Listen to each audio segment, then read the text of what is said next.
virales respiratorias hay una idea importante que es la de que gran parte de estas infecciones dan cuenta de su patogénesis la respuesta inmune. Es decir, está involucrada la respuesta inmune en la enfermedad, tanto sea influenza, como virus respiratorio sincicial, como COVID, en todos estos que son los principales causantes de las enfermedades respiratorias graves, está implicada la respuesta inmune. La respuesta inmune tal como una elevada cantidad de interleuquinas y de elementos celulares en un espacio que no lo permite. Es decir, el alvéolo pulmonar, cuando tiene una respuesta inmune, obviamente hay todo un trasudado de líquido que luego impide el intercambio gaseoso. Vamos a comenzar ahora con algunas diapositivas.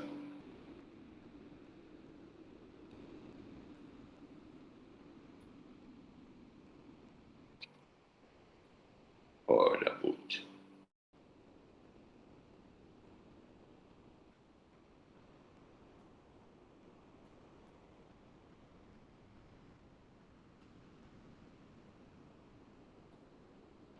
Bueno.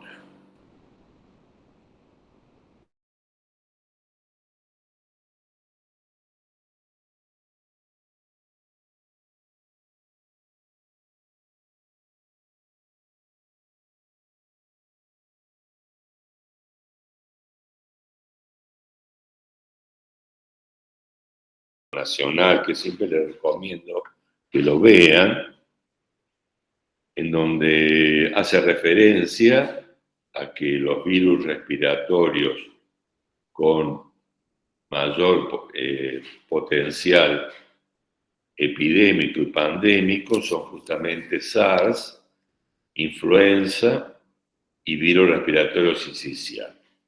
Yo creo que a ustedes les resulta difícil en este momento recordar todos estos nombres, o me equivoco. Y un poco puede ser, profe. Igual nos vamos familiarizando también. Sí, el otro día cuando escuchaba la clase un poco que colocándome del lado de ustedes veía la dificultad que podrían tener en esa mezcla de agentes, ¿no? Pero es el mejor enfoque que van a tener ustedes como médicos. Sé que es complicado ahora, pero bueno, de a poquito. El mecanismo de transmisión, bueno, se hace en las infecciones respiratorias virales, es a través de las gotitas de flux, tanto las mayores como las menores de 5 micras, pero también pueden transmitirse a través de fomites, es decir, a través del contacto con superficies que están contaminadas. Esto depende sobre todo de los tipos de agentes virales. De los que vamos a ver ahora es así, es decir, que no solo se transmiten por vía respiratoria, sino que uno al tocar algo que está contaminado y luego tocarse la conjuntiva, tiene la chance de infectarse. La vía respiratoria es un ingreso de patógenos que afectan la vía respiratoria, pero también es un acceso para microorganismos que se dirigen a otros sitios de la vía respiratoria. Por ejemplo, el virus de la fiebre hemorrágica argentina, numerosas infecciones virales que no tienen como blanco la infección respiratoria. En otros términos, la infección respiratoria, voy a poner la presentación, así puedo adelantarme. Ven bien también aquí, ¿no? Sí. Sí, profe.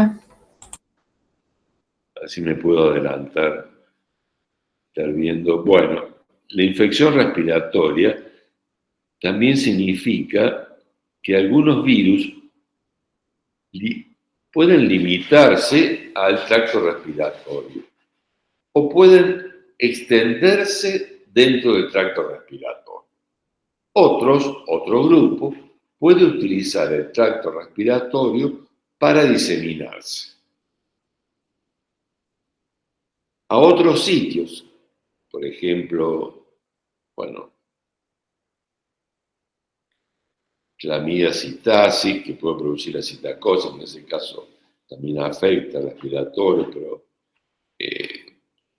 virus Junín, los virus de las fiebres hemorrágicas, algunos virus, que otros, no se me ocurre. Sarampión. Bueno, ahora no se me ocurre, pero es el ingreso de otros agentes que no producen necesariamente infecciones respiratorias. La mucosa respiratoria es una excelente vía de ingreso. Si uno fuera un virus, realmente elegiría la vía respiratoria. A partir, como les decía, de la vía respiratoria, luego puede el agente viral hacerse sistémico o infectar únicamente la mucosa respiratoria. Es decir, los virus respiratorios pueden atravesar atravesar la mucosa respiratoria y dirigirse por vía sistémica al tracto respiratorio,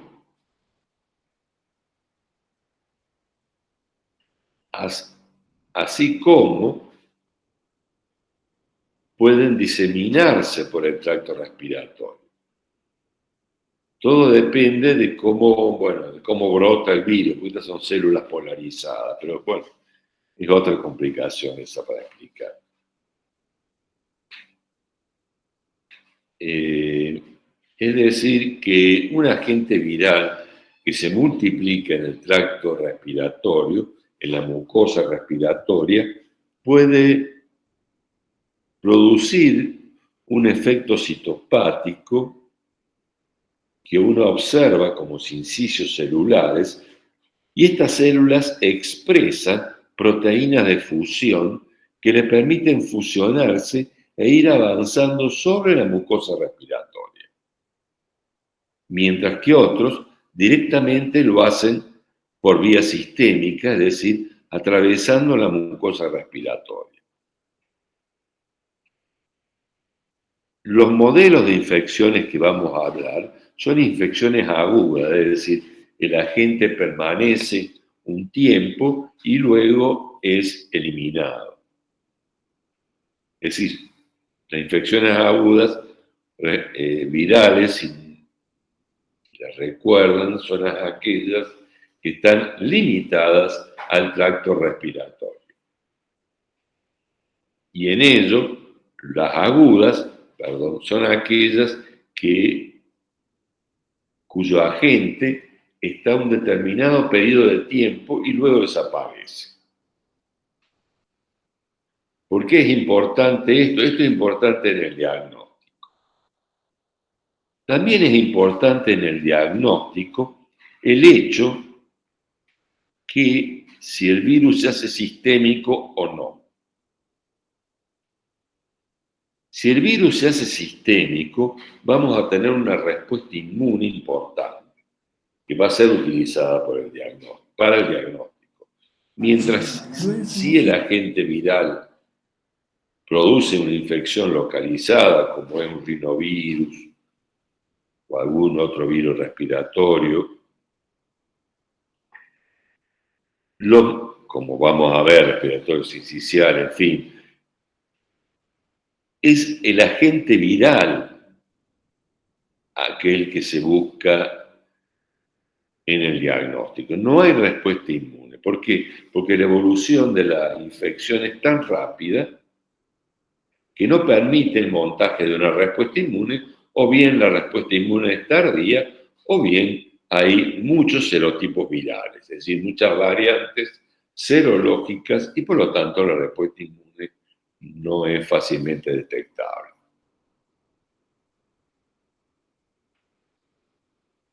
Bueno, esto hace referencia a que todas estas células, a medida que son infectadas, se descaman y comienza desde la vía bronquial y luego bronquiolar toda una interferencia en el sistema respiratorio por un simple bloqueo mecánico.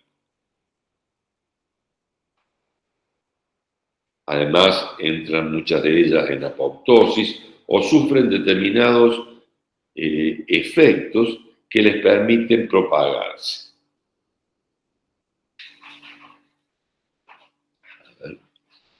En esta situación es importante. A ver, la función respiratoria normal depende de la preservación de la arquitectura de la estructura pulmonar. Y en ello está la barrera endotelial y epitelial. A ver, si nosotros vemos en esta diapositiva, esto es un alvéolo, en donde vemos, esta es la luz alveolar, ¿no? Es esta la luz alveolar, hasta yo me confundo, en donde hay un intersticio, me confundo por la diapositiva, hay un intersticio y hay capilares. En estos capilares ocurre la hematosis. En este intersticio existen diferentes poblaciones de células alveolares, así como células del sistema inmune, tales como los macrófagos y los neumocitos tipo 1 y los neumocitos tipo 2. Es decir, acá no se confundan que esto parece un alveolo, pero no lo es. Es esta la luz alveolar. Y este es el capilar alveolar en donde ocurre la hematosis. Los neumocitos de tipo 1 dan lugar a los neumocitos de tipo 2. Estos producen el surfactante pulmonar. Uno de estos, el neumocito de tipo 2, también es un presentador, una célula presentadora de antígenos. Los macrófagos alveolares como células presentadoras de antígenos o macrófagos intersticiales. Aquí en pequeñito no está señalizado, este es el endotelio, en donde hay una capa unicelular, y estos macrófagos y todas, que a su vez tienen macrófagos, toda esta población que se encuentra dentro de esta luz alveolar, tiene lugar la hematosis, pero esta hematosis se va a producir con dificultad si está poblada de elementos del sistema inmune tales como neutrófilos, macrófagos, células T, citotóxicas, es decir, porque se va a ocupar todo este espacio intersticial.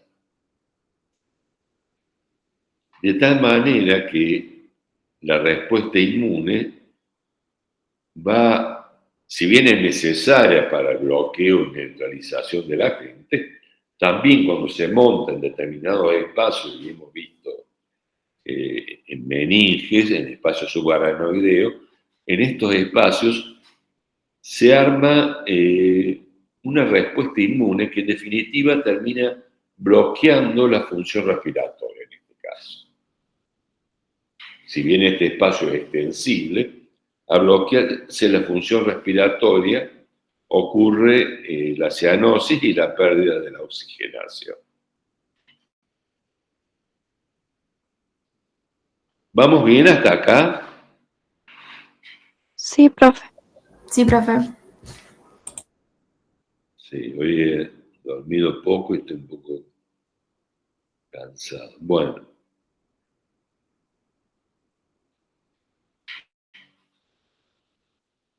La infección aguda limitada a la mucosa respiratoria, es decir, aquella infección que no sale de la vía respiratoria, en la cual podemos encontrar únicamente el agente. ¿Por qué? Porque es de evolución rápida. Si uno se resfría e ingresa un rinovirus, por los cuales rinovirus hay más de 100 serotipos, ingresa un rinovirus, al día siguiente o a las pocas horas ya estamos infectados. Ese tiempo es tan corto que no se permite, no se puede detectar la respuesta inmune, solo el agente. Por otra parte, determinados agentes, como rinovirus, no tiene mucho sentido detectarlos, porque tienen una evolución rápida y el esquema de detección va a tardar más tiempo que, digamos, prácticamente se va a estar resolviendo la enfermedad.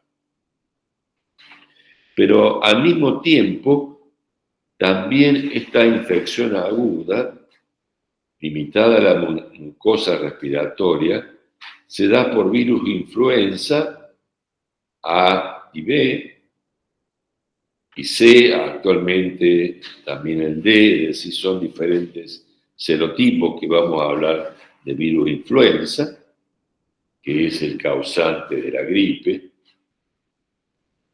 No confundirse con hemófilo influenza, que ya vamos a ver fue el inicio del descubrimiento del agente causal de la gripe. Bueno, estos son los nombres, pero bueno, ortomixoviride, esto no me importa tanto. Virus para influenza, virus respiratorio sincicial. No sé si acá está.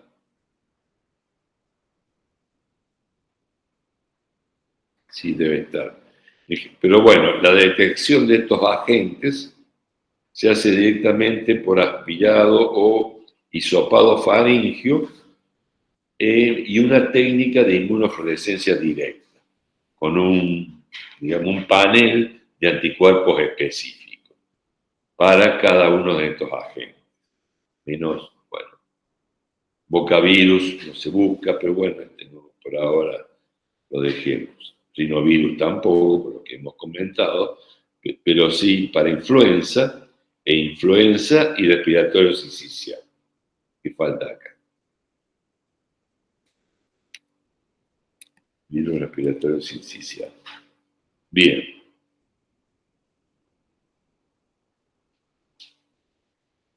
Otros, como decíamos, tienen diseminación sistémica, tales el virus sarampión, el virus parotiditis. Bueno, este es un virus parotiditis, rubiola, que no necesariamente tienen afectación respiratoria, SARS-CoV-2 y virus Junín, que ya lo vamos a ver, que es un virus productor de fiebres hemorrágicas. Bueno, la infección aguda limitada a la mucosa respiratoria, en esta diapositiva volvemos a lo que ya hemos referido. Métodos directos, reinfecciones, eso no lo habíamos. Es decir, al haber múltiples serotipos, la infección no protege luego de otro desafío antigénico.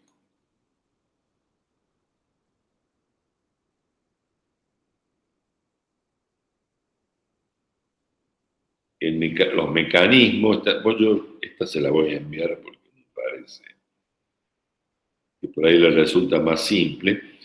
La mayoría de las secuelas clínicas están debidos a la patogénesis y a la enfermedad, justamente a la respuesta inmune. Lo interesante también es que esta respuesta inmune es necesaria para limpiar, entre comillas, el agente. El respiratorio sincicial, bueno, hay dos tipos y hay dos serotipos y se transmite justamente por el contacto con utensilios o los aerosoles. Es un virus importante en cuanto a agentes productores de enfermedades, sobre todo, bueno, yo avanzo un poco, sobre todo en los primeros años, hasta los 5 o 6 años de edad, y en las personas de edad avanzada. Es un virus envuelto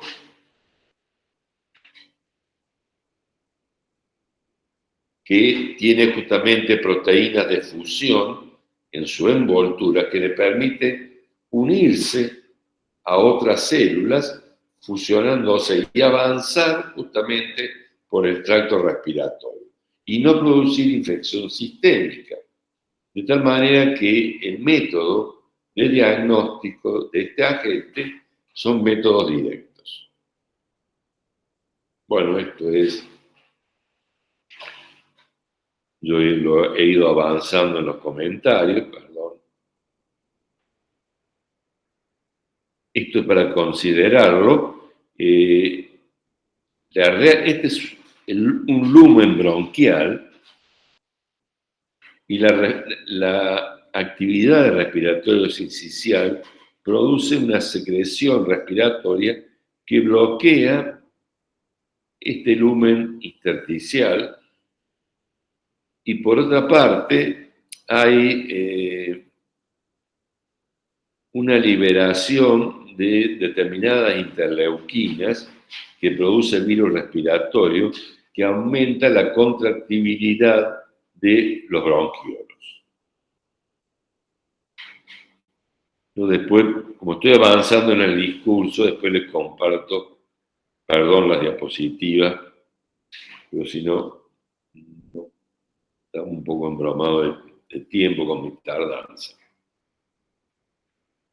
Este virus respiratorio sincicial puede dar luego consecuencias a posteriori como el asma bronquial, la bronquitis crónica, la enfermedad pulmonar obstructiva crónica y la fibrosis. Acá tenemos, por ejemplo, ¿voy muy rápido o vamos bien? No, profe, vamos bien. Vamos bien. Sí, como yo se las voy a compartir porque la verdad que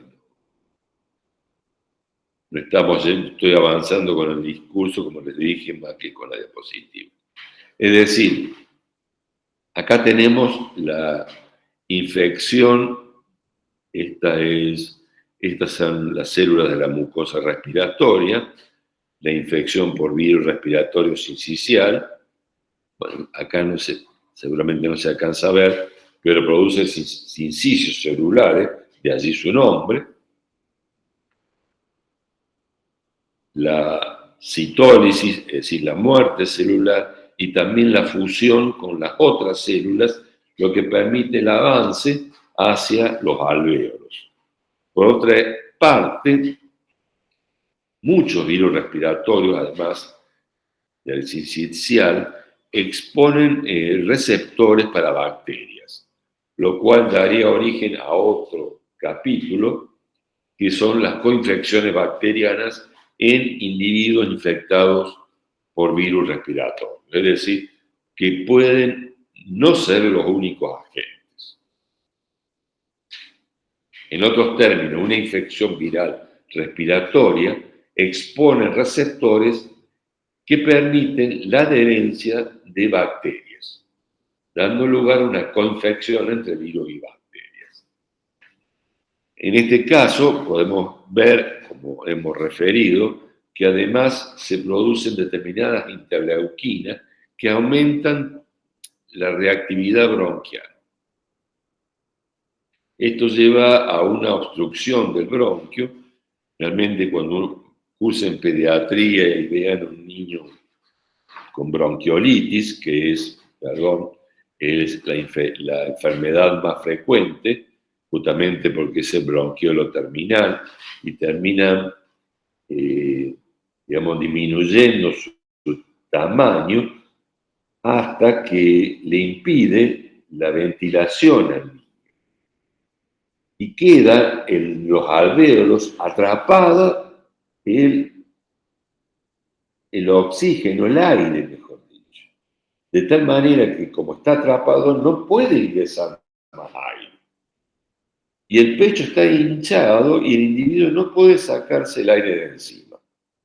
Como ocurre en los asmáticos, no sé si alguno de ustedes es asmático, pero justamente es parte de ello. El cierre de los bronquiolos da lugar a un atrapamiento del aire que impide luego el ingreso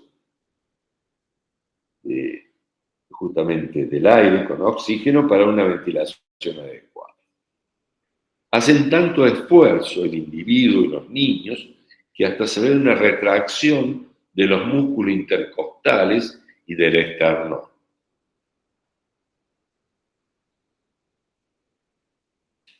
Bueno, el diagnóstico es a través de una inmunofluorescencia directa. Bueno, en los niños se hace un aspirado nasofaringio y luego se concentra por centrifugación para obtener las células. La detección de anticuerpos no se utiliza y en este momento tenemos la vacunación para virus respiratorios sinciciales. Los 3 virus más importantes que vamos a hablar ahora, respiratorio, influenza y COVID, tenemos vacunas para su prevención.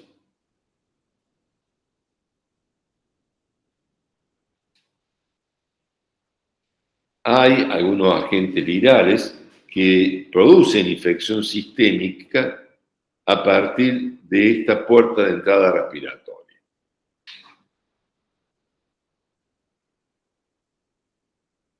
En los cuales se pueden utilizar también métodos indirectos para su diagnóstico. En particular, sarampión.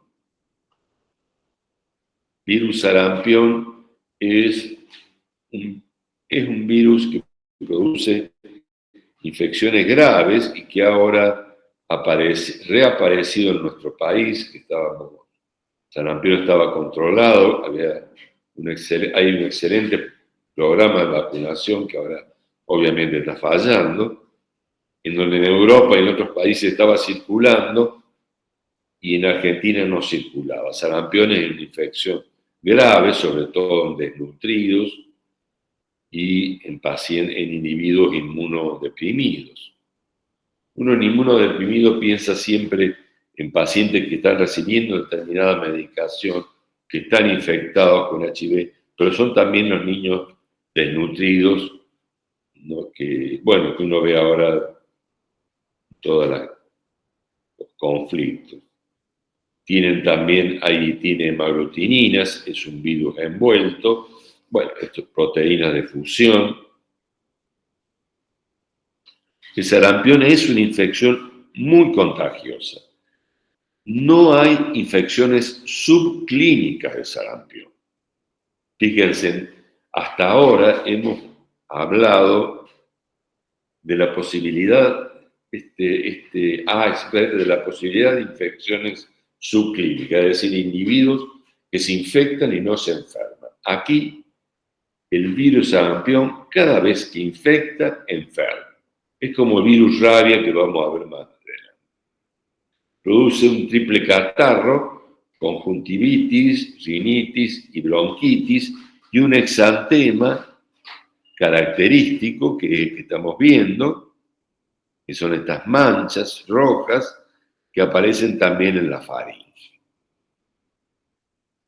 Este virus tiene, un un periodo de incubación de 8 a 12 días, pero también existe a ver, hasta acá, bueno, la puerta de entrada es la conjuntiva, la respiratoria. A ver. Este agente viral, ¿por qué es grave? Porque produce una inmunosupresión en el individuo, contrario de lo que sucedía un poco en los otros modelos de infección, en donde hablábamos de que el sistema inmune era, bueno, protegía, pero también un poco que complicaba la historia. En esta historia, el virus sarampión produce una inmunosupresión que dura hasta 60 días luego de la infección del sujeto. Es decir, una inmunosupresión prolongada que le permite al individuo infectarse con otros agentes. Pero en este virus vemos lo que es un candidato, como dice, ideal para una vacuna. Más allá de este agente, más allá de este, lo ideal para una vacuna es que el único reservorio sea el hombre, que este es el caso, que haya un solo serotipo y que luego de la infección haya una inmunidad permanente. Es decir, que estas características, además de ser aquellas que condicionan la vacunación de sarampión, son las características ideales de una vacuna. Que el reservorio sea solo el hombre, porque si hay otros reservorios hay posibilidad de transmisión por otras especies, que haya un solo serotipo, porque de lo contrario es necesario incluir otras variantes, y que la infección produzca una inmunidad permanente.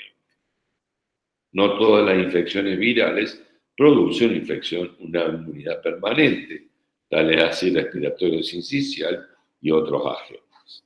¿Vamos bien? Sí, profe, vamos bien.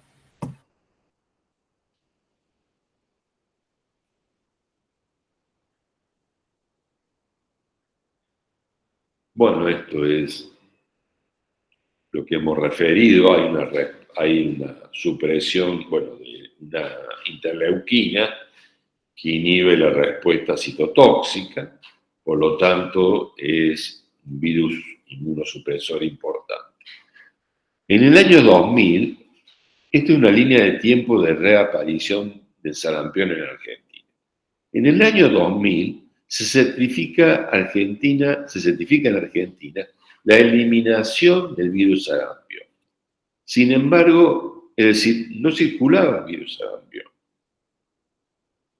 Es decir, que cada vez que aparecía un caso, que eran casos importados, es decir, que bajaban del avión, se armaban acciones de bloqueo, pero no había circulación local. A partir del año 2018 aparece el primer caso autóctono en la ciudad de Buenos Aires. En el 2019 y 2020 ya hay un brote con más de 200 casos confirmados. Esto es, bueno, es una situación grave.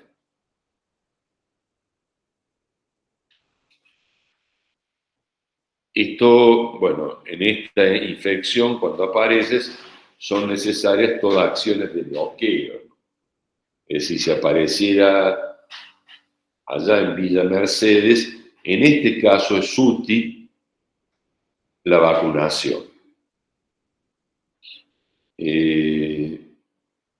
Bueno, recordar, bueno, obviamente he hablado de vacunación, es la triple viral,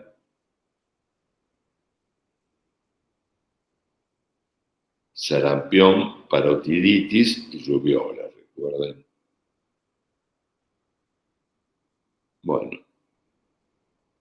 acá con esto hemos terminado.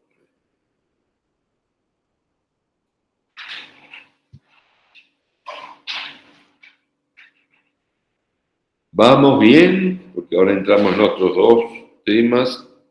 Sí, 9:30. Bueno, me preocupan los temas que vamos a ver ahora, influenza y SARS-CoV-2, COVID-19, tienen que ver con pandemias y salto de especie. El primero que vamos a ver es virus influenza. Virus influenza produce una pandemia en 1918 en donde no se sabía que existía este virus. De hecho, se pensaba que lo que causaba la gripe o influenza era hemófilo influenza. De allí el nombre de esta bacteria. Sin embargo, pasaron bastantes años, algunas décadas, hasta que se descubre el virus influenza y con ello cuál es el agente causal. Influenza del 18 produjo 50 millones de muertos. Y los genes, porque influenza tiene la particularidad, además de un intercambio de genes, como infecta diferentes especies, cuando estas diferentes especies se encuentran en un hospedero, pueden intercambiar genes y de esa manera dar lugar a una nueva variante. Ahora lo vamos a ver con detalle. Bueno, el comienzo erróneo por hemófilo influenza y recién en 1930 se descubre el virus influenza. Tan es así que Staudenberg, que es un investigador que deseaba buscar el virus influenza del 18 para caracterizarlo genómicamente, tuvo que ir al permafrost del Ártico. Cuando uno en el Ártico uno avanza, hacia el suelo, hay una capa congelada desde hace cientos de años, se llama el permafrost. Allí se encontraban los cadáveres de aquellos que habían muerto por virus influenza. Y en ellos pudo rescatar las muestras, respiratorias. Unas cosas que se hacen, ¿no? Bueno. La estructura viral es un virus envuelto a RNA. ¿Qué es lo importante en toda esta historia y en esta figura que aparece complicada? Este es el genoma, que está fragmentado. Es un RNA. Cuando hablamos de un genoma RNA, estamos hablando de un genoma que es posible que tenga cambios. ¿Por qué? Porque el RNA no tiene una enzima que corrija los errores.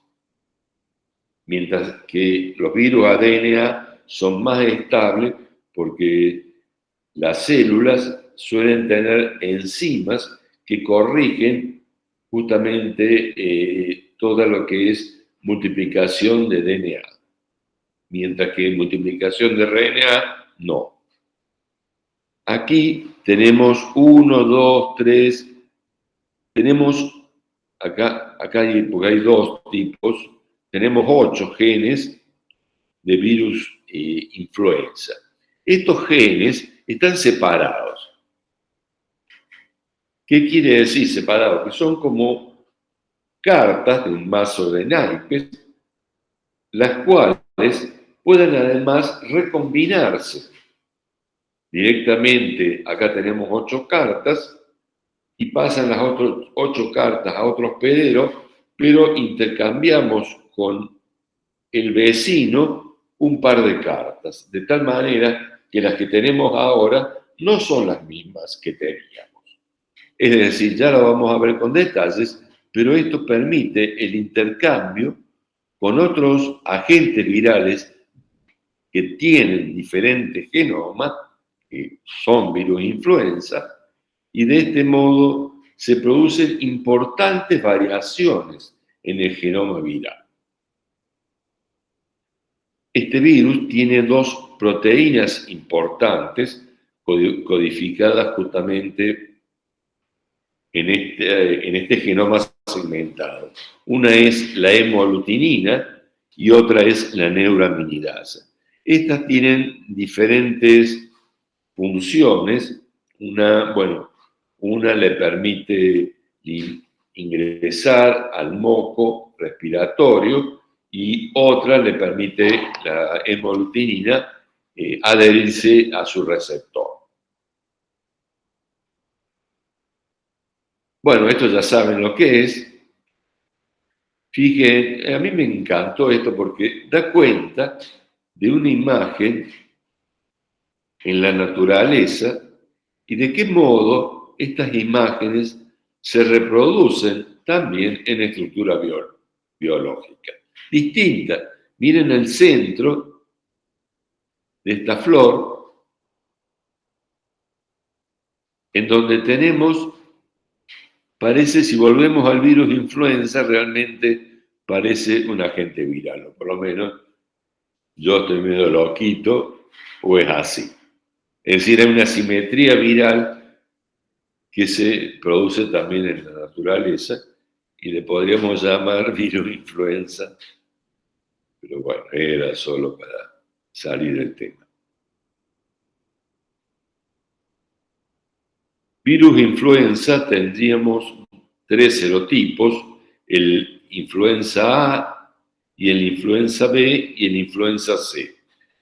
Estos 3 serotipos infectan al humano, pero además influenza A en particular, dejemos aquí las focas en un costado, tiene una importante circulación en otras especies, sobre todo en pájaros y aves de corral, en pájaros, y estos pájaros, aves, circulan entre hemisferios y permiten la propagación de virus influenza. Este es el famoso virus influenza aviario, influenza A, mientras que virus influenza B e influenza C circulan en forma más localizada. Ha aparecido recientemente una influenza D, parece que siempre las cosas siguen un abecedario. Esta influenza no infecta a humanos. De tal modo que ahora iríamos a el cuadro clínico característico de influenza.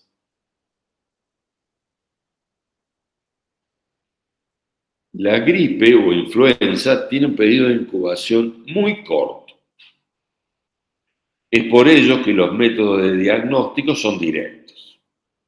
No hay tiempo para caracterizar una respuesta inmune, ni eso se puede realizar por los múltiples serotipos y porque no resulta de utilidad. Hay fiebre alta, tos, dolor de cabeza, dolor muscular y exudado nasal. Esto caracteriza el síndrome gripal. Esto que llamamos nosotros síndrome gripal, desde el punto de vista epidemiológico, se denomina enfermedad tipo influenza, porque pueden ser otros agentes. Ahora, la etiología de gripe es virus influenza, pero de la enfermedad tipo influenza, de este síndrome gripal que solemos decir en el vocabulario más vulgar, cotidiano, es causado por otros agentes. Y cuando se informa, este síndrome, que puede ser causado también por otros agentes, se denomina enfermedad tipo influenza. Bueno, no sé si era tan Bueno, es el tropismo de virus influenza humano que reconoce, en realidad, ¿cómo vamos? Porque esto, no, tenemos tiempo. El virus influenza humano tiene como receptor la molécula de ácido ciálico, que tiene una galactosa determinada, porque tiene una unión que la hace distinta a las otras galactosas.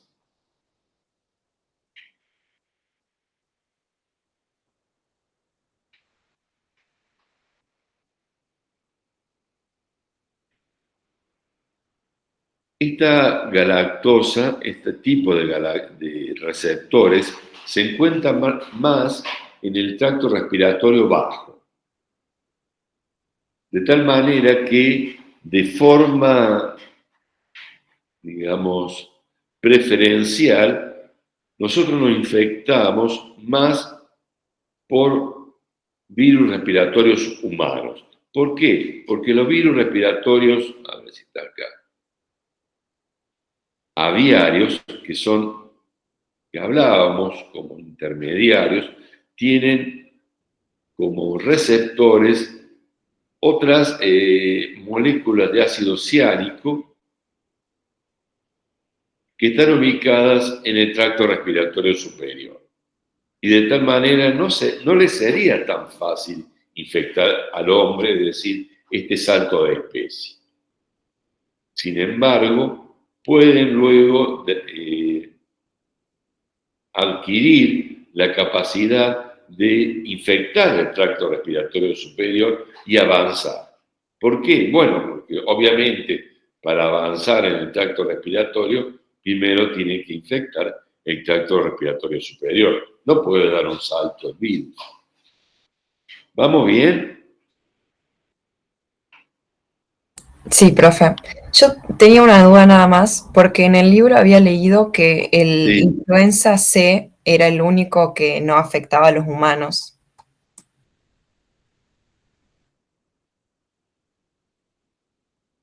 No, la influenza C afecta a los humanos. Últimamente se ha descubierto que sí infecta a los humanos.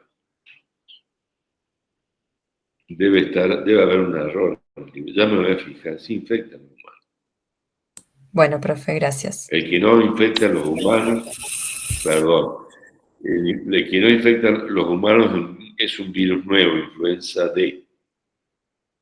Sin embargo, las vacunas suelen tener influenza A y B, variantes. Hola, buen día. Me hace acordar esta observación. Siempre decimos en investigación que la ciencia es un concepto temporalmente aceptado. Es decir, a lo mejor el año que viene tenemos que dar esta clase diferente porque hubo un nuevo descubrimiento o tenemos una nueva cepa o una nueva mutación y un virus que antes no afectaba, que cuando escribimos el libro no afectaba, ahora sí.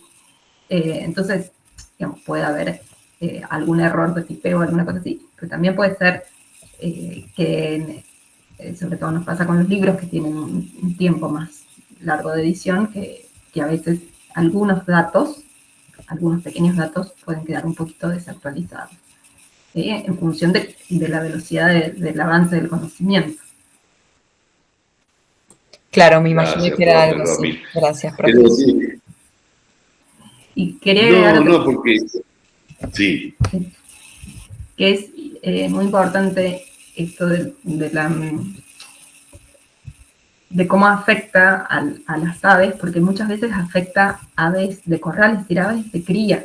Entonces tienen un estrecho contacto con el ser humano y ahí es donde salen los brotes a partir de influenza aviar, que se producen las mutaciones y terminan afectando al ser humano y generalmente surgen en granjas de cría o de cerdos o de aves. Y cuanto mayores son las condiciones de hacinamiento de los animales, mayor es la propagación del virus y mayor es la capacidad de saltar al ser humano. Entonces, estas nuevas formas de cría de animales para consumo, de cría tipo Fell Dogs, donde ponen, no sé, 2.000 ejemplares en un galpón, en, digamos, en cubículos de 2x2, donde solamente comen y toman agua y no tienen ni espacio para moverse. Entonces, esas condiciones de cría favorecen la transmisión de múltiples patógenos, ¿sí? No solamente de virus gripe, sino también de un montón de microorganismos multiresistentes. Y favorecen también el salto desde el animal al ser humano. Y por eso cada tanto uno ve las noticias de que dicen, por brote de gripe aviar tuvieron que sacrificar todos los animales de una granja de tal lugar. ¿Sí? Cuando sucede eso, bueno, hay que sacrificar a todos para evitar la progresión del brote. Sí, en aves no se lo aísla de mucosa respiratoria, se lo aísla de materia fecal. Pero bueno, otra cosa que era lo que vos comentabas al comienzo, sí, hay una, es decir, cada clase, bueno, en mi caso y en el caso de todos los profes, perdón, primero que sí, me autorreferencio, nosotros tenemos una clase básica, pero la actualizamos.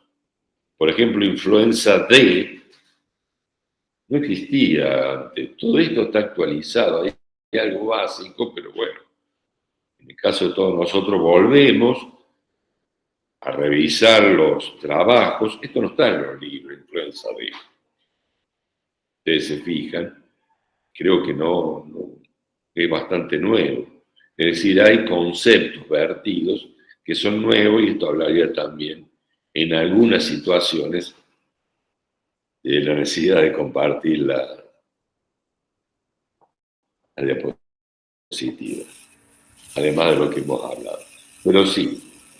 Yo la tengo un poquito más fácil porque los parásitos son más estables. En cambio, los virus son muy dinámicos y están mutando todo el tiempo. Pero sí es cierto que actualizamos permanentemente las actividades. Sí, sí. Lo que pasa es que cuando uno, a ver, siempre lo hablamos con la profe Romina, ¿qué hacemos? ¿Actualizamos o no? Y uno tiende a actualizarlo porque hay cosas nuevas, pero claro, ustedes tienen que recorrer primero el camino básico para recorrer las cosas nuevas. Cuando hablo de los receptores virales, claro, estoy hablando de algo complicado. Pero bueno, es interesante saber que la influenza aviar no infecta de modo tan simple al hombre, justamente por esta cuestión de la ubicación de los receptores que necesitan una adaptación en el ser humano.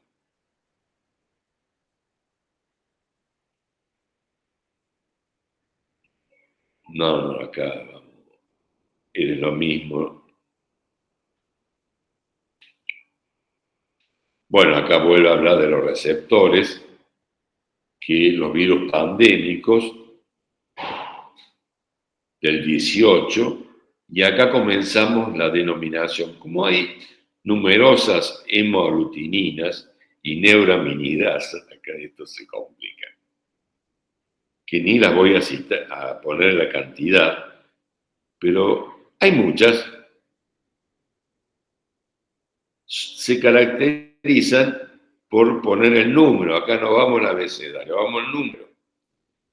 La hemoglutinina 1, en el 57 la hemoglutinina 2, en el 68 la hemoglutinina 3, en el 2009 vuelve la hemoglutinina 1, es decir, es una característica de la molécula de la hemoglutinina 1. Y N1 de la neuraminidasa 1. Es decir, que los virus influenza tienen esta denominación H1N1,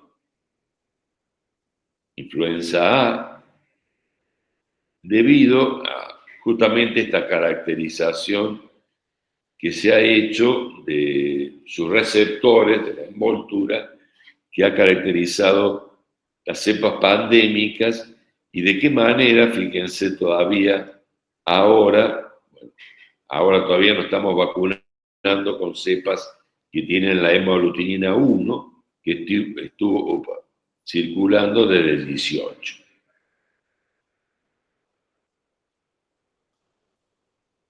No, esto complica. Bueno, no, perdón. Esto está hablando del modo en que las cepas aviarias, me pasa que las cepas aviares, bueno, estas son dos cepas aviares, y luego también las cepas porcinas, se recombinan y dan lugar a diferentes variantes. En este caso tenemos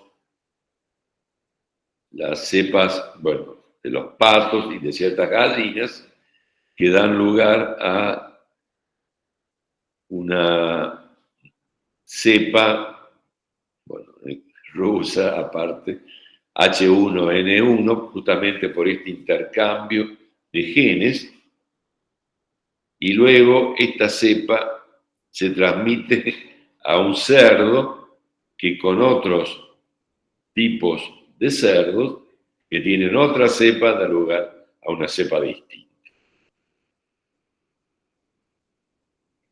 Esto quizás no sé si es para aprenderlo, sino es para, no, a ver, aquí está, comprender de qué manera se intercambian los genes de virus influenza. Es un tema extremadamente complejo porque hay numerosas especies que poseen genes distintos de hemaglutinina y genes diferentes de neuraminidasa. Estos genes, cuando infectan a otra especie, dan lugar a un nuevo virus. Acá vemos, por ejemplo, el caso hipotético. Este es un virus de color azul y este es uno de color rojo, y esta célula resulta que es infectada por ambos virus. Es posible que la mayoría de los virus que salgan de esta célula infectada sean defectuosos. Bueno, porque obviamente se van a mezclar los genes de ambos agentes virales, es decir, cómo se van a encontrar. No existen, digamos, un ligando entre los genes que les permita encontrarse. De tal manera que pueden realmente armarse virus con genes mezclados. Es así que, por ejemplo, vemos en este caso que han aparecido algunas variantes. La mayoría no está aquí, pero no funcionó porque justamente eran virus defectuosos, pero hay otras en donde los virus de la progenie son diferentes a los virus parentales. Miren acá, tienen el genoma que codifica para estas proteínas de envolturas distintas. Esto da lugar a la emergencia de nuevos virus influenza y a la complejidad que existe cuando este virus circula entre diferentes especies. Por ejemplo, este podría ser un virus humano y este ser un virus aviario. Si bien es difícil que nosotros nos infectemos con un virus aviario, aunque es posible, eso no cabe duda, podría ser que el cerdo, que tiene los receptores para ambos, ocurra un mezclado de genes. Es decir, estamos hablando de algo un poco, si se quiere, de múltiples hospedadores pero que también nos va a servir luego para el tema que sigue, aun cuando no ocurra este mezclado tan espantoso de genes. Esta cuestión espantosa da lugar a que todos los años sea necesaria una actualización de la vacuna. De acuerdo a la, porque hay vacunas, no lo hemos dicho, pero bueno, ustedes saben, hay vacunas para la gripe, salen en todas partes. De acuerdo a los virus que están circulando. La aparición de una nueva variante contra la cual no hemos sido nunca expuestos, da lugar a una pandemia. Puede ser una cepa potencialmente pandémica. Porque a pesar que existen determinadas variantes, estas son en algo similares a una que estuvo circulando previamente. ¿Está complicado? Sí.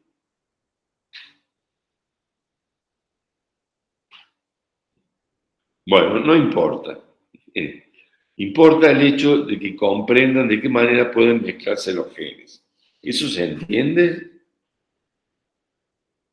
¿Me escuchan? Sí, profe, eso sí. Eso sí. Bueno. Cuando el virus que aparece es muy, muy distinto, es completamente diferente, bueno, tiene un potencial pandémico. Cuando es algo diferente nomás, porque a este le quedó algo de azul, bueno, necesitamos una vacuna nueva porque los anticuerpos que tenemos cruzan solamente con lo azul. Dan con lo azul, no con lo rojo. Pero bueno, son detalles. Voy a hacer una comparación muy banal, como cuando alguien viene y dice, ah, te cortaste el pelo. Bueno, hizo un cambio, pero se puede reconocer.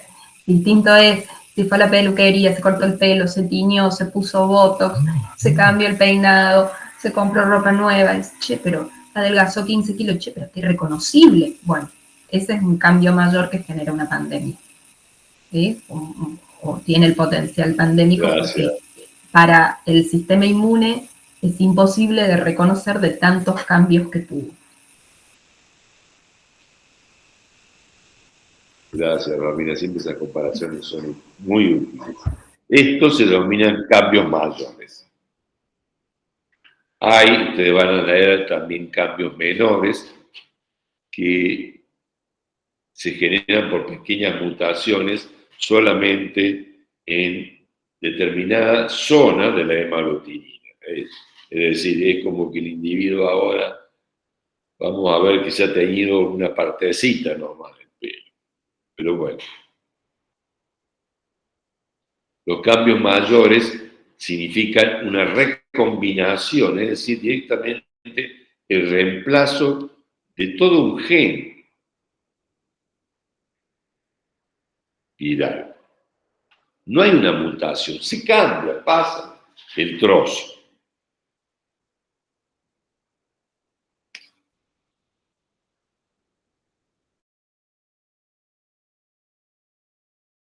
Obviamente, las cepas, las cepas pandémicas circulan a través de virus aviarios. ¿Por qué? Bueno, porque es muy difícil que traigan un cerdo, un ave. Bueno, hay gente que la trae complicadas a la nariz. La circulación entre hemisferios, estas migraciones aviarias, permiten la circulación de un virus lejos del lugar donde se inició la recombinación. Es decir, la recombinación ocurrió en el hemisferio norte y en la temporada de invierno aparece aquí.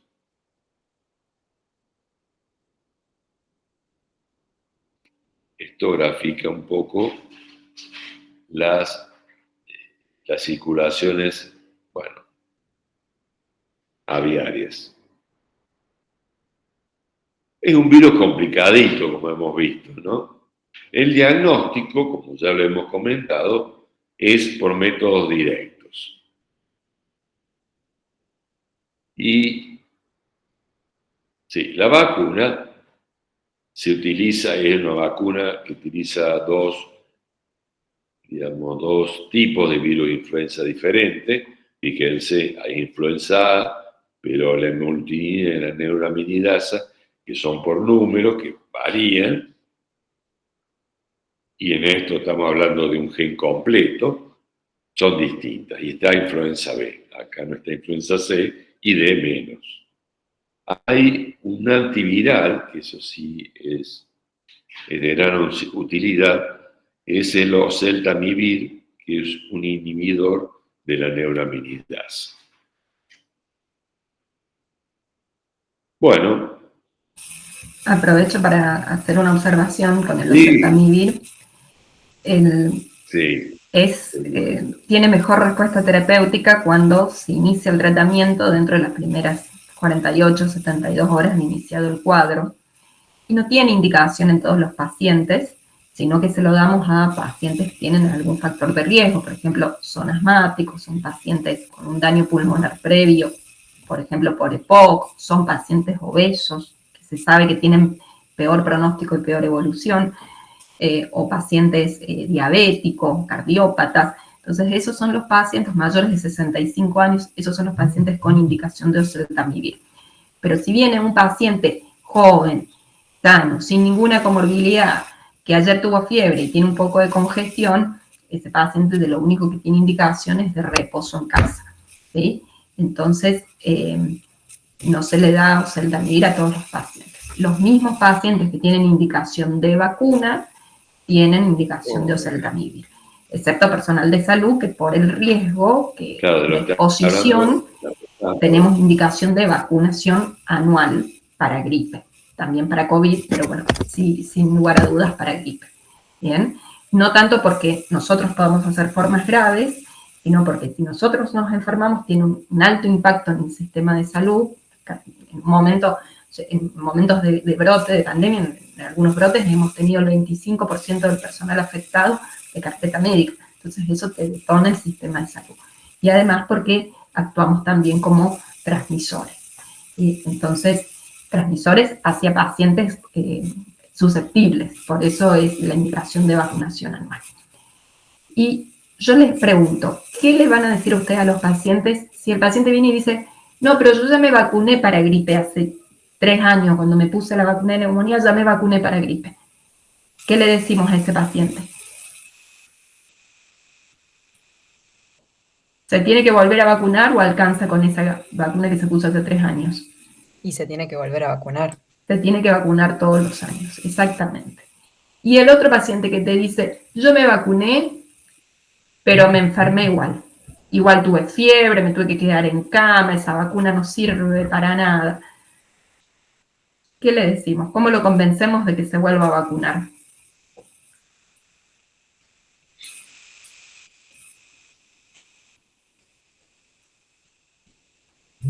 Ese es un planteo muy frecuente. O el planteo de, me hizo mal la vacuna.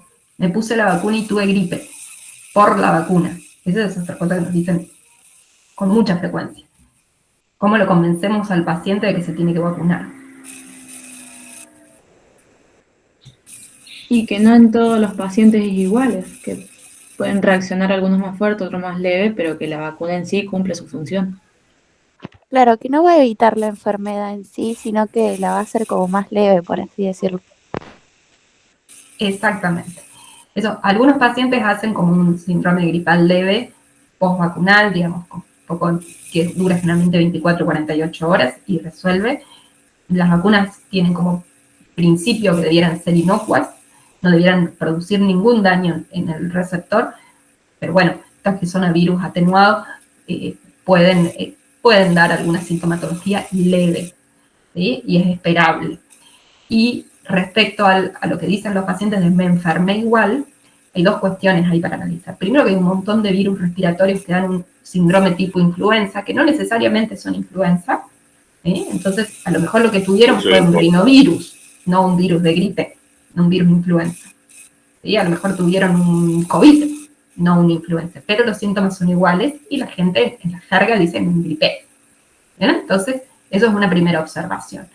Y la otra observación es que las vacunas no nos protegen del moco en la nariz, nos protegen de una neumonía grave, hipoxémica, con requerimiento de intubación, de terapia intensiva, nos protegen de morirnos, ¿sí? Yo siempre hago la comparación, a mí me encanta hacer comparaciones, hago la comparación de las vacunas con el cinturón de seguridad. No evitan el accidente, ¿sí? Pero evitan que te mates cuando chocas, ¿sí? Esa es la función de la vacuna. Evitan las formas graves, ¿sí? No evitan que te infectes. Y eso es un concepto que sirve para todas las vacunas, ¿no? No solamente para gripe. Del moco no te salva nada. Lo que vas a hacer es de lo que te protege de la neumonía.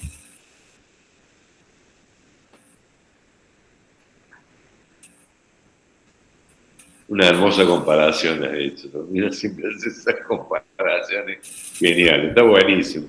Es así, la mayoría de las vacunas hacen que el individuo tenga una enfermedad leve, o en este caso que tenga una enfermedad tipo influenza, es decir, que sea otro agente. Es decir, ese es el problema que tiene la población a veces con la interpretación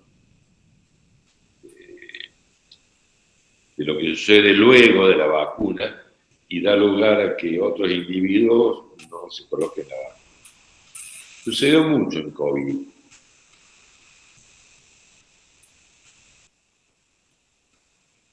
Bueno, justamente ahora, a ver si hay alguna otra duda. Vamos a pasar como tiempo, sí.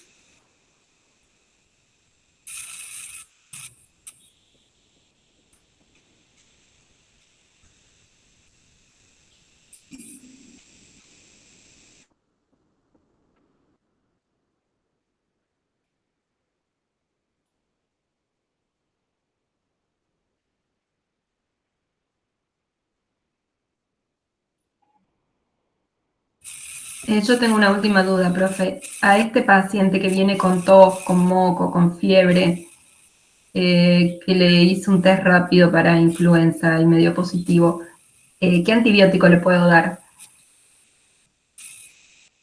Ninguno. Ninguno. ¿Sí? Con convicción, ninguno, porque un cuadro viral no se resuelve con antibióticos. Ah, pero yo empecé a tomar antibióticos y me sentí, a los 2 días estaba mejor. Y sí, amiga, porque empezaste el cuadro el sábado, fuiste al médico el martes, te dieron el antibiótico, el viernes estabas mejor. Hubieras estado mejor igual aunque no hubieras tomado nada más que agua, ¿sí? Porque es el ciclo del virus en 5 a 7 días. ¿Bien? Entonces, pero tiene moco verde, sí, porque está más concentrado, pero no, o sea, el moco verde no es un indicador de infección bacteriana. Así que recuerden que el buen médico da pocos antibióticos.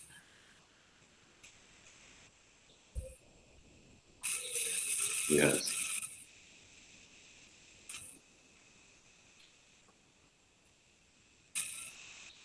Es complejo, ¿no? Porque la gente, es decir, esto del sentido común que tiene la población, contribuye a veces a la dificultad de la implementación de los tratamientos y medidas preventivas adecuadas.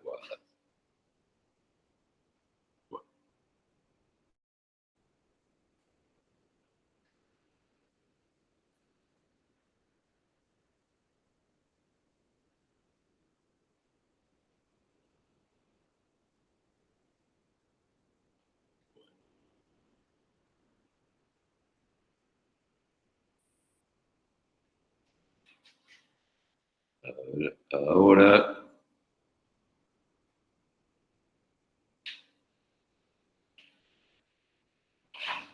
bueno, ahora vamos a hablar de pandemias, del nuevo salto de especie y de COVID.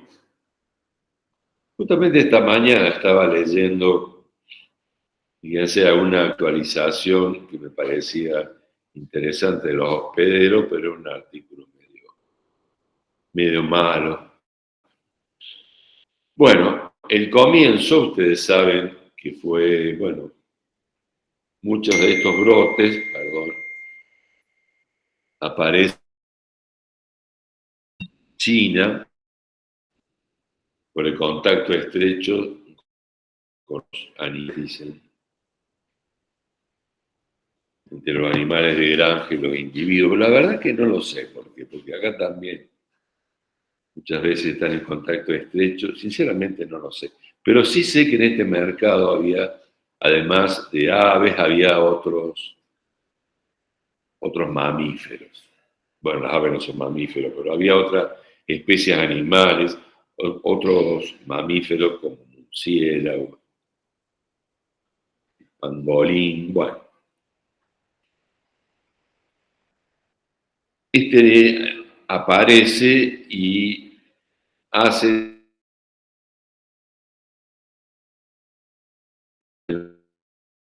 de la pandemia.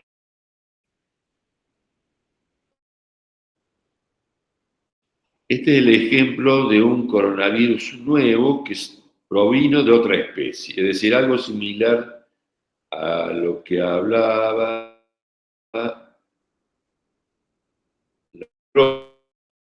el individuo completamente distinto, ¿no? Entonces, no hay forma de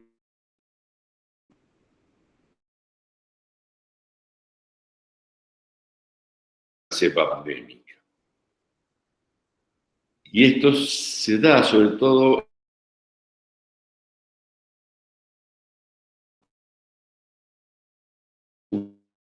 en Profe, una especie animal, por algún motivo. Sí. no, ¿Me disculpe. escuchan? No, se está cortando, justamente era para decirle eso. Se corta el audio. ¿Allí me escuchan bien ahora? Así sí mejor, pero recién estaba como con interferencia. Perdón. ¿Ahí mejor? Ahora mejor sí.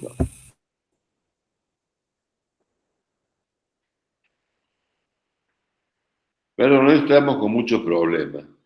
Pero el asunto, bueno, no importa.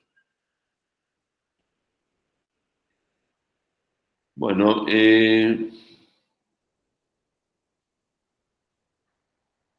una de las características o sea, mientras que vimos que el virus sarampión era extremadamente contagioso y todo el que se infectaba producía enfermedad, ¿me escuchan bien ahí? Sí, sí. Sí, pero Sí. Ah, bueno, aquí no. Es decir, que no tiene la patogenicidad de sarampión, es decir, no todo el individuo que se infecta se enferma. Y esta capacidad de infectar a otro individuo está dada por un índice que, bueno, lo podemos dejar. El virus primero infecta las mucosas, nuevamente hablamos de la vía respiratoria como sitio de entrada, y luego hace una fase virémica que le permite acceder a otros tejidos y órganos y utiliza un receptor que es el receptor de la molécula, la enzima convertidora de angiotensina, de una molécula AC2 se denomina, que está muy distribuida, muy bien distribuida con mucha frecuencia en los tejidos del humano. Y de esta manera puede producir, luego de una fase virémica, determinadas patologías en numerosos órganos y sistemas. No necesariamente patologías pulmonares, sino patologías del sistema nervioso, en vasos sanguíneos, en tracto digestivo. Tan es así que bien, si el principal modo de transmisión es el digestivo, la vía fecal oral también es otro modo de transmisión.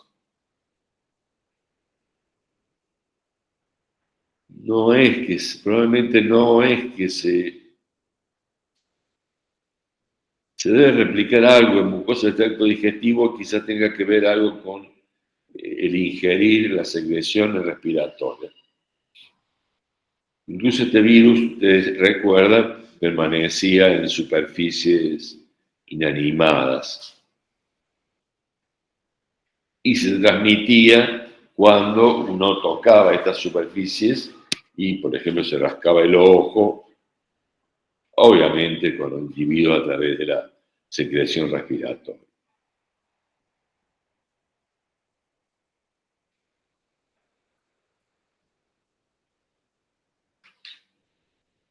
Un periodo de incubación que varía entre 2 a 10 días, varía bastante, y puede llegar a ser todavía mayor. Y una vez que se establecen los síntomas, el individuo es, supongamos, clínico, la carga viral es alta y esto permite la detección de proteínas virales y del ácido nucleico viral. El periodo sintomático es, bueno, ustedes se acuerdan, que tenía fiebre, tos, que no podía oler bien el individuo ni sentirle el gusto a las comidas. Y además había un compromiso respiratorio importante que avanzaba hacia una neumonía atípica. ¿Recuerdan esa neumonía bilateral que habíamos hablado? Etiología viral, ¿cómo vidrio esmerilado? Bueno, ese es el tipo de neumonía. Si eso avanza, llega a un síndrome de dificultad respiratoria severa y a una falla multiorgánica. ¿Me siguen escuchando? Sí, profe. Bueno, gracias.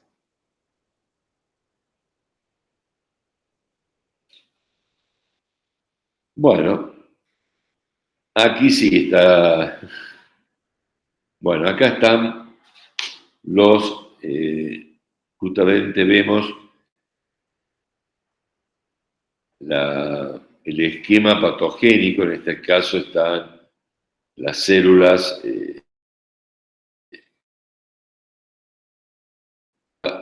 acá las células del endotelio,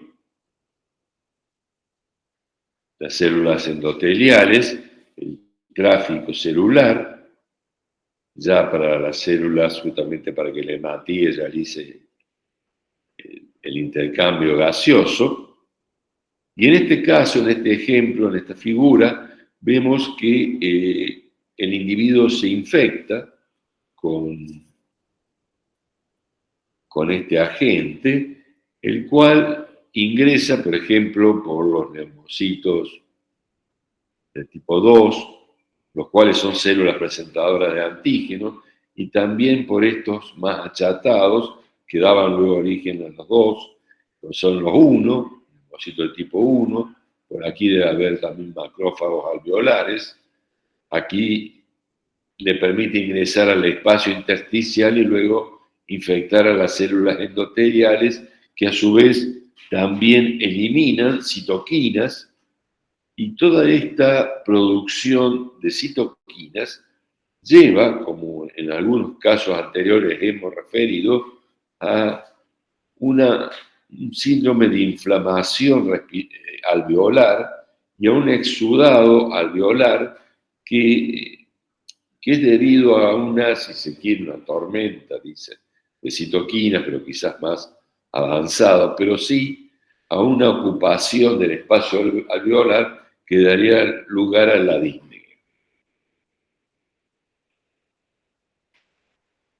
nuevamente esta cuestión de que si bien la respuesta inmune protege, porque para ello es la vacuna, pero también enferma, ¿no? Es como...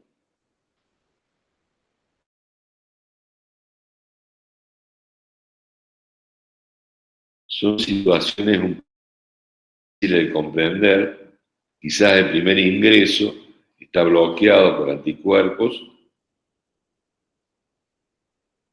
y esto no sucede, pero bueno, siempre queda la duda de que el ingreso,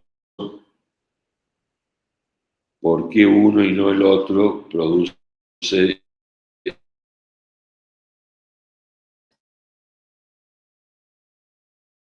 son la vacuna para respiratorio sincicial que fue intranasal. Pero bueno, digo por vía respiratoria. Uno esperaría igual que una vacuna produjera este tipo de respuesta.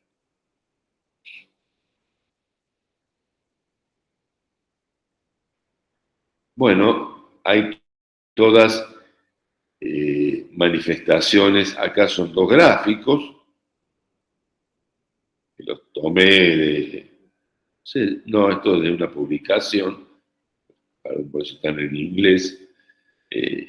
Bueno, los sitios respiratorios donde se multiplica y las patologías que da lugar, finalmente el más grave, el síndrome de distrés respiratorio. Eso seguramente tiene, bueno, eso tiene mucha experiencia la profe Romina, y otras manifestaciones extrarrespiratorias, como ser daños neurológicos que se dan, bueno, obviamente se da este problema del olor y del sabor de las comidas, pero también hay mareos, dolor de cabeza, conciencia un poco disminuida, problemas musculares o digestivos, en particular también en individuos que no es frecuente, pero son infectados crónicos por este virus. Porque este virus, en general, en la mayoría de los casos, produce infección aguda. ¿Cómo transitaron ustedes? No sé si está allí la profe Romina, la pandemia. Sí, profe. Bueno, pandemia fue un horror. Primera cuestión es que la cantidad de pacientes sintomáticos es exponencial. O sea, nosotros habitualmente en una guardia vemos 150 pacientes por día y en esas épocas se veían no menos de 500. Entonces, o sea, se triplica la demanda con la misma cantidad de personal. Eso ya es un caos. Y por supuesto que aun cuando el porcentaje de pacientes graves sea chico, ¿sí? No es lo mismo el 10% de 10.000 que el 10% de 100.000.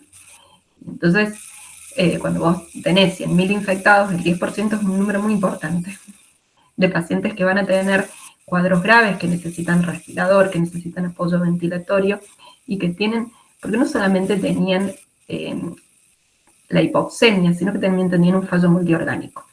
Entonces hacían fallo renal, fallo cardíaco, tenían un estado inflamatorio sistémico, entonces eran realmente pacientes muy lábiles, y bueno, nos pasaba que requería oxígeno, se quedaba internado, con suerte en una sala de cuidados intensivos, si no nosotros teníamos pacientes con apoyo ventilatorio en la sala, no con respirador, no con tubo endotraqueal, sino con otro tipo de ventilación que se llama CAFO, que es una ventilación de presión positiva, es como una bigotera, es como una cánula nasal con presión positiva, o máscaras, que son como unas máscaras que envuelven toda la zona nasobucal, también con presión positiva. Entonces, ese tipo de apoyo ventilatorio teníamos en los pacientes en la sala.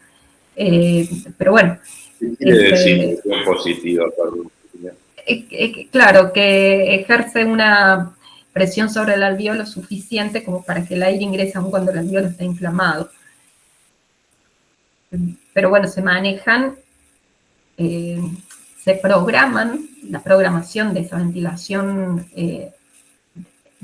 ventilación mecánica no invasiva, se programa como si fuera un respirador, ¿no? Con los mismos parámetros.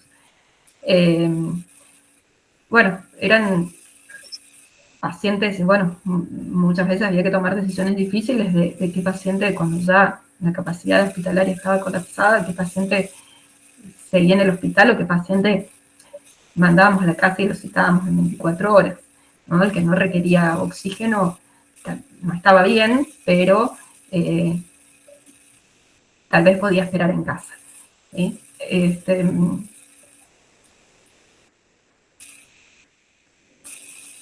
Siempre los brotes de cualquier enfermedad ponen a prueba el sistema de salud, ¿sí? En cualquier patología. También nos ha pasado con dengue, nos había pasado antes con gripe. Entonces, bueno, siempre algunos hospitales tienen que estar como más entrenados en el manejo de brotes. Porque más allá de la enfermedad en particular, todos los brotes tienen algunas características en común que tienen que ver con la presión que ejercen sobre el sistema de salud, ¿no? Y cómo tenés que tener la adaptabilidad para llevarlo adelante. Y particularmente con COVID, el daño inflamatorio era la tormenta de citoquinas, nos destrozaba a los pacientes. Entonces, la hipoxemia era solo un problema más, pero no era el único problema que tenían los pacientes. Y tenían parámetros inflamatorios de estrés, de daño multiorgánico, y después compensar esos pacientes nos llevaba mucho tiempo de internación. ¿Sí? Tenían en promedio 20 días de internación, entonces hasta que el paciente estaba después en condiciones de alta pasaba mucho tiempo también. ¿Sí? No era una enfermedad aguda que se resolvía rápidamente y en 72 horas el paciente ya estaba mejor y en 5 días podía estar de alta. El paciente que estaba ventilado nos llevaba después casi un mes poder externar. ¿Sí? Buenos días, profe. Buenos días, chicos. No saludante, bueno, quería interrumpir, pero solamente para acotar algo a todo lo que contó la profe Romy, desde la parte del laboratorio, también se nos complicó la gran cantidad de muestras, estar en un área de biología molecular en donde estábamos con la detección de un virus nuevo para nosotras, y cuando empezamos, a lo mejor de 100 PCR que se hacían, eran 7, 8 positivas. Pero cuando estuvimos en plena ola, fue terrible largar 500 PCR, de las cuales 450 eran positivas. Entonces esa carga viral tan alta que había en el ambiente de trabajo nos llevaba también a tener errores por ahí de falsos positivos con una carga muy baja, los cuales teníamos que repetir y repetir, o a veces citábamos al paciente de nuevo porque no era lo mismo trabajar, como les decía, con algunas muestras positivas a cuando teníamos el 90% positivo y algunos con cargas virales muy altas.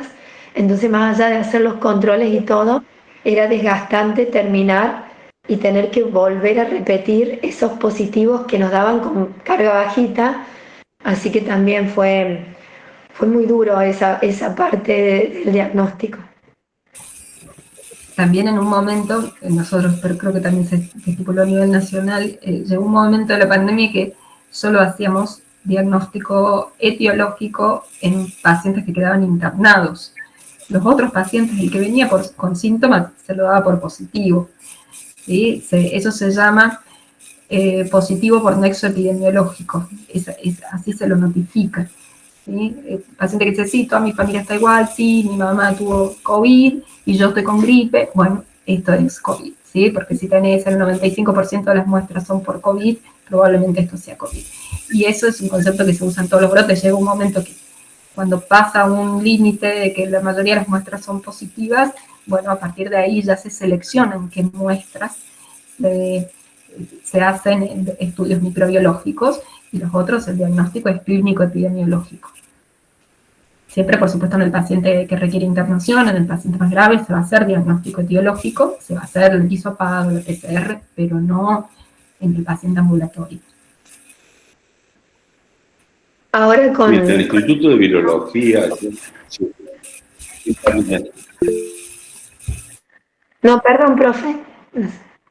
Yo era para solamente lo que decía la profe. Ahora con dengue, que en Villa Mercedes, obviamente tuvimos un protocolo que ya era cuando empezó a haber tantos casos, si era el hermano, la mamá, el papá, o de la misma familia, con la misma clínica, ya se daba positivo por nexo porque no teníamos mucho reactivo. Lo que pasó fue que algunos, si se contagiaba toda la familia, no nos quedaron registrados y tuvimos mucho problema ahora cuando se empezó a colocar la vacuna a los que ya habían tenido dengue, porque nos empezó a aparecer un montón de personas que ellos decían que habían tenido, pero que no había registro. Así que eso fue todo un tema también.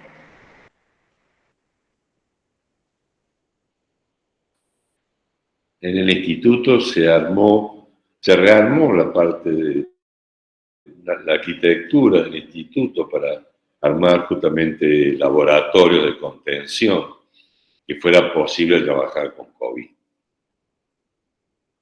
Bueno, fue toda una historia que ustedes saben, bueno, una parte, yo sé una y la profe Romina sabe otra y la profe Karina sabe otra. Es como, son múltiples historias. Nos afectaron a todos. Pero es interesante lo que decía Romina, por lo menos dentro de todo lo que dijiste. Al final rescato, bueno, además todo es importante, pero esto del diagnóstico por nexo epidemiológico. En momentos de brote y en momentos de alta circulación de un agente. Bueno. Eso no es algo que determine, no es que yo digo, no, bueno, te voy a hacer diagnóstico por nexo epidemiológico. Eso determina el Ministerio de Salud y dice, bueno, a partir de ahora, por la situación epidemiológica, por la semana epidemiológica, por la cantidad de muestras que tenemos positivos, a partir de ahora se establecen estos parámetros para diagnóstico. No es algo que uno defina de manera personal, ¿sí? Es una directiva gubernamental, digamos.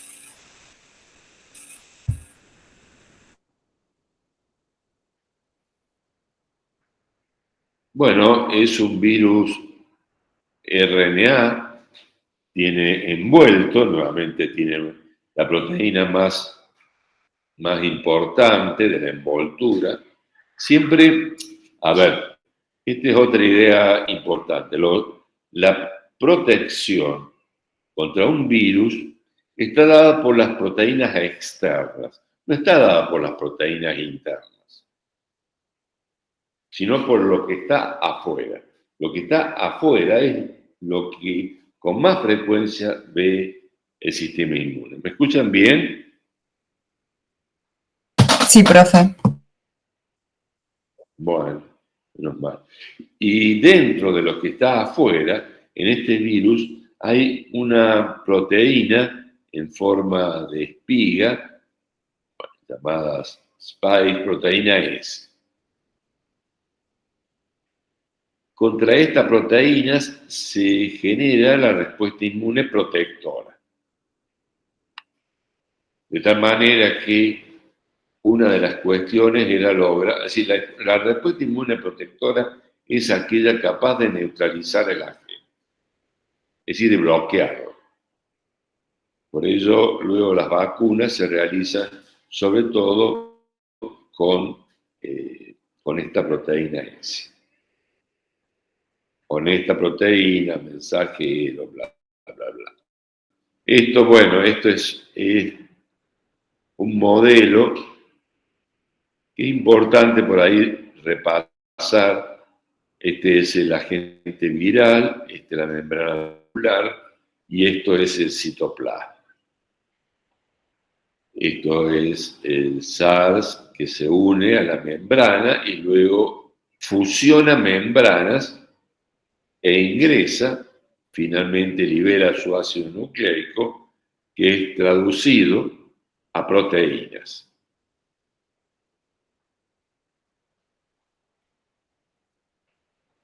Como es un virus ARN, nuevamente nos encontramos lo que sucedía en virus anteriores, es decir, tiene la capacidad de producir cambios en su genoma, y estos cambios no son corregidos por una enzima, de tal manera que los cambios permanecen.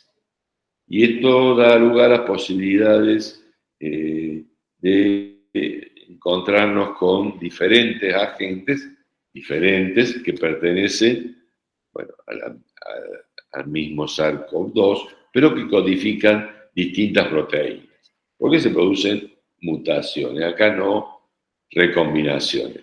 Fíjense que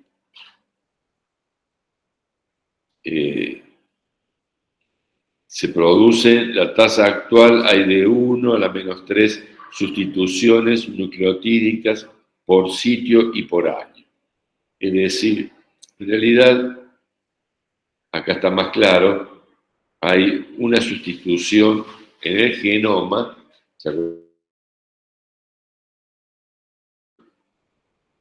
una vez cada 2 semanas. Es decir, estamos hablando de una interesante variación del genoma. Hay otros que varían más, otros virus que varían más, pero bueno, esta posibilidad da lugar a la aparición de variantes.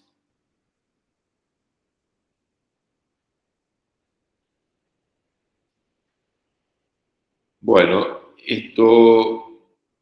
esta detección de variantes, de mutaciones,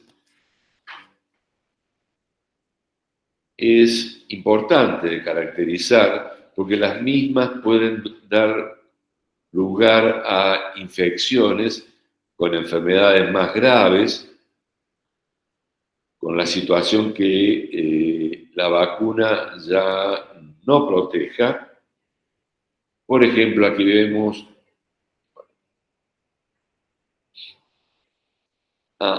un aumento en la diseminación de la gente. Es decir, acá estamos focalizando en los problemas que trae la aparición de una variante.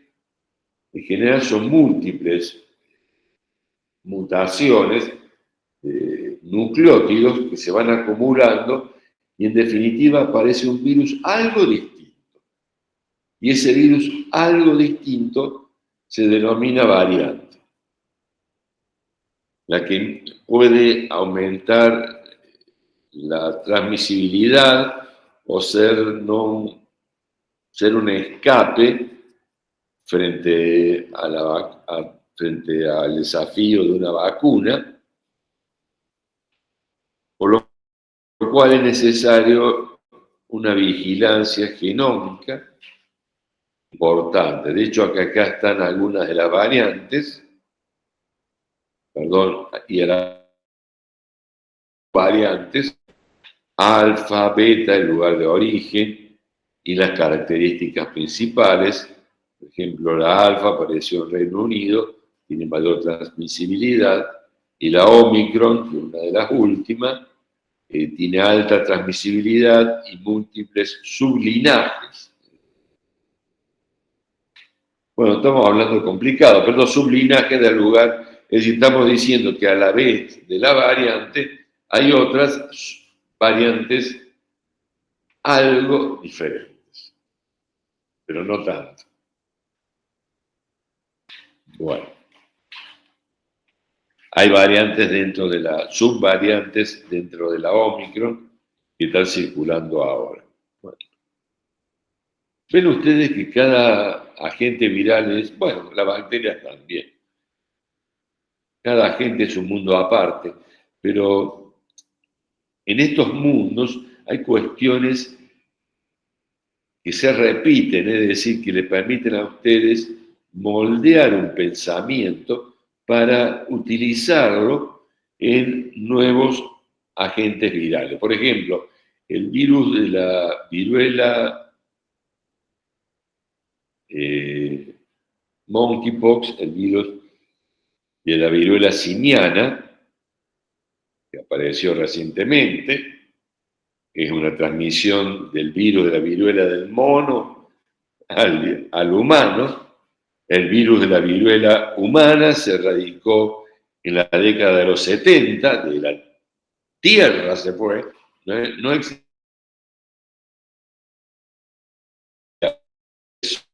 De nuevo, tenemos anticuerpos, los más viejos,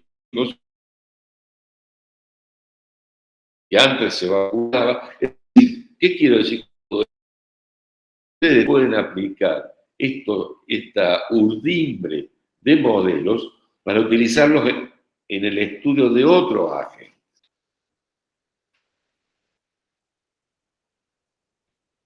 Lo cual es un tema para no dejarlo de lado. Más allá de las complicaciones que pueden aparecer, fíjense la manera en la redundancia, una especie, una variante.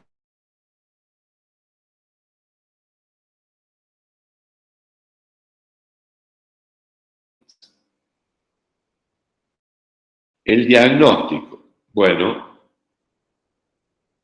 el diagnóstico es, en particular, el diagnóstico por métodos, como estaba un tiempo.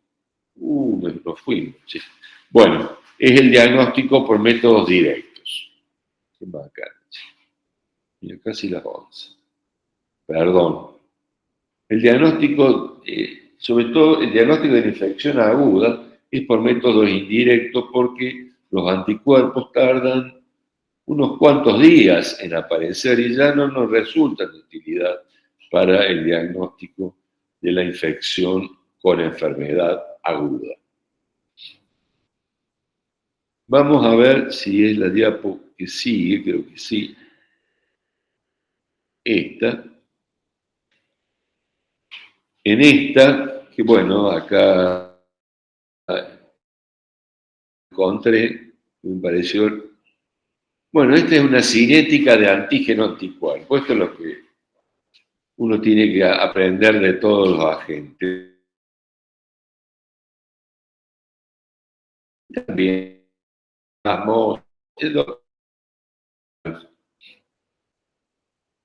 es cómo se mueven en el tiempo cinética de antígenos y anticuerpos. Y también en la actualidad de ácido nucleico, es decir, de qué manera en el tiempo, que está graficado en este eje de las X, en días, van apareciendo tanto los antígenos, los ácidos nucleicos, como la inmunoglobulina. Acá vemos el RNA, en el eje de la Y vemos la carga, es decir, la cantidad de,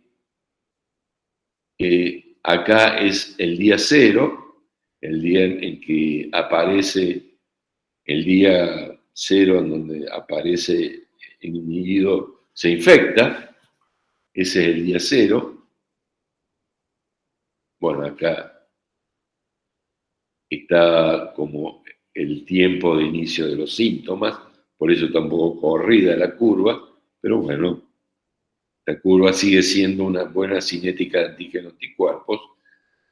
Acá vemos que dice antígeno, el antígeno hace su aparición de forma temprana, muy temprana y luego se va, y de esta manera es un criterio de detección de infección temprana, en general se utiliza hasta los 4 o 5 días, y a posteriori, miren ustedes, está la detección, incluso desde el comienzo, pero suele ser necesario repetirlo, la detección de ácido nucleico del RNA. Y muy a posteriori, luego de los 13, 14 días, de los 10 días, aparece una IgG. Este es, como les he dicho, es un cuadro y es el movimiento de los antígenos y anticuerpos en el tiempo y el ácido nucleico. Vacunas, sí tenemos vacunas. Las vacunas realmente es sumamente interesante la tecnología, que es a lo que yo me voy a dirigir. Ahora, por ejemplo, hay vacunas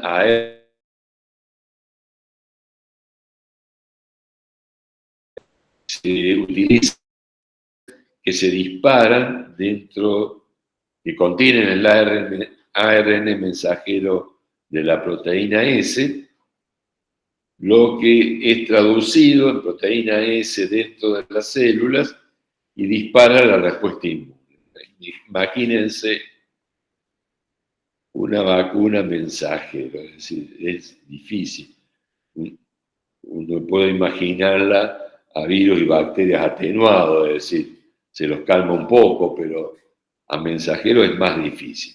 También a vectores virales que replican poco o no replican, pero son otros vectores virales. Es decir, no es el virus SARS-CoV-2, sino es un adenovirus de chimpancé que, por ejemplo, se multiplica poco en el humano y que se le coloca adentro el genoma, una parte del genoma de SARS-CoV, que corresponde a la proteína S. En este caso no se bombardea con mensajeros, sino que se inyecta, ¿no?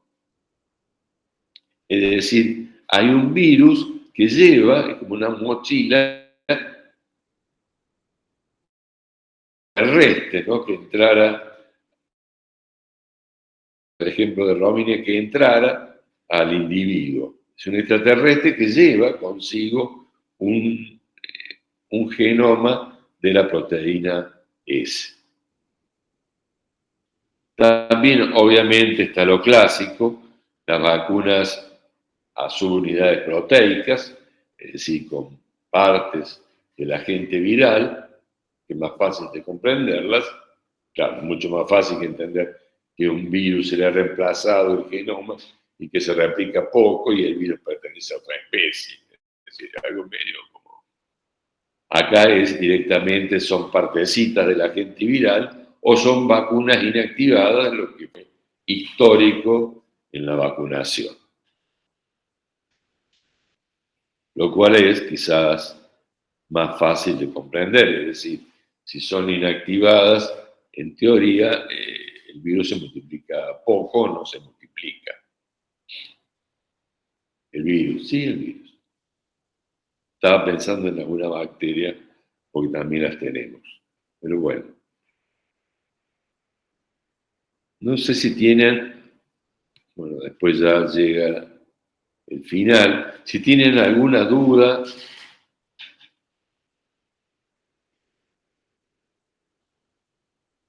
No, profe, por lo menos de mi parte no.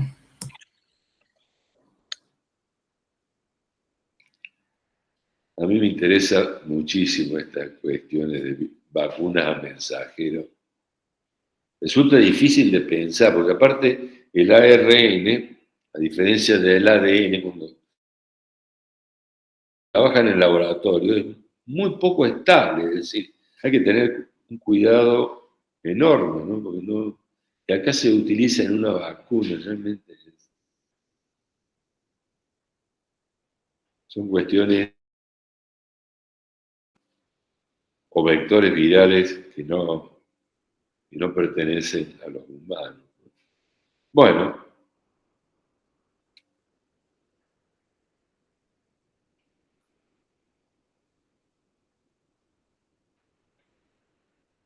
con la disculpa por haber ingresado, por haber logrado medio tarde.